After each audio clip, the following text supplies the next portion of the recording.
this video, we're going to take a look at finding the average rate of change of a function. We are going to use this formula over here, f of b minus f of a, all over b minus a. We are going to be given a function, x to the third minus 2x plus 1.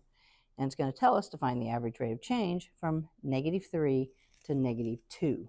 All right, so we're going to think of this as an interval.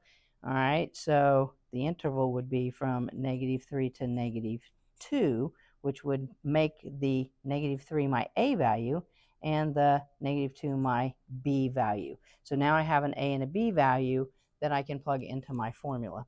So I'm going to take f of b, which would be f of -2, minus f of a, which would be f of -3, and then all over my b value, -2, minus my a value, -3. All right, here, this would be taking -2, plugging it into the function, and working it out. When we do that, we get -3. Then we have a minus. Here, we're going to take -3, plug it into the function. When we plug it in for x and work that out, we're going to have a value of -20.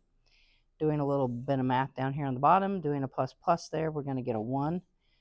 All right, doing a plus plus here, we're going to have a 17 over 1, or a plain 17 for the average rate of change. So a pretty straightforward formula, a little bit of function notation. You're always probably going to be given an interval for which you need to find that average rate of change over. All right, and so it's just a matter of having that formula memorized and plugging it in and doing the arithmetic right. Definitely thanks for watching. If the videos are helping, please be sure and share with your friends so they can benefit too. And don't forget to subscribe to the channel. Thanks.